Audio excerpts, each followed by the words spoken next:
This long weekend, children and their parents will be flocking to water everywhere, but experts are cautioning parents to be mindful of their children around water, even if they have had swimming lessons.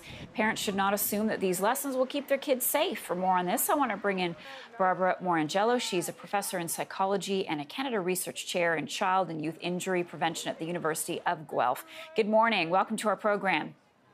Thank you. Good morning. Let's talk about your research. What did you find when you looked at parents' understanding of how well their children swim? Were they overconfident in their children's abilities? Yes. The work we did was with parents of very young children, so 2 to 5-year-olds. And what we found was that as the children accumulated swim lessons, parents became overconfident in their ability to keep themselves from drowning, and they overestimated their swimming skills ability compared to what the swim instructors were actually saying the child could do. So what kind of problems can this present? Well, one of the things it does is that it leads parents to assume the child's not likely to drown, and that also leads parents to assume they don't need to as closely supervise as they might have if their child sort of was deemed to be someone who could drown. So it affects both the parents' beliefs about the likelihood of drowning and their beliefs about the need for supervision. So how should swim lessons be viewed by parents? Are they considered survival skills, just getting used to the water? What should the parents' expectation be? Well, for the very young children, it really builds sort of a comfort level in the water. It creates a readiness for really sort of learning to swim in a very sort of exact way, if you will.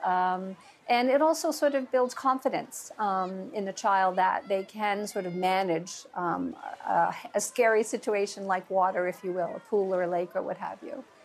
But the lessons themselves at very young ages are not likely to prevent drowning per se, especially if you think of a child. The situations when they drown are oftentimes where they panic because they've maybe fallen in with clothes and shoes, which makes them heavier than they normally would be in a bathing suit, or they've drifted from being in the shallow water to very deep over the headwater, and they do panic, and panic makes it hard for people to just implement any skills that they know.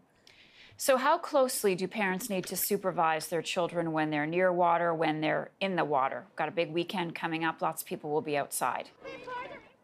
Well, I would caution parents to think that older children can look after younger ones adequately. We have shown that that is a risk situation for injury.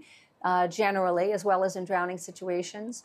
And I would also caution that they really need to be watching their children all the time. Another thing that parents don't always realize is that drowning happens quickly and silently. It's not often the case that children are able to call for help or splash around. Once their lungs fill with water, they're going down quickly. So if you look away for, 30 seconds, a minute, we always overestimate how much we're supervising, and we underestimate, if you will, how long since we've last seen the child. So those two things together create risk because parents are just not watching as carefully as they need to and as continuously as they need to. Barbara Morrongiello. She is a professor in psychology and a Canada Research Chair in Child and Youth Injury Prevention at the University of Guelph. Thank you so much for your time. Thank you.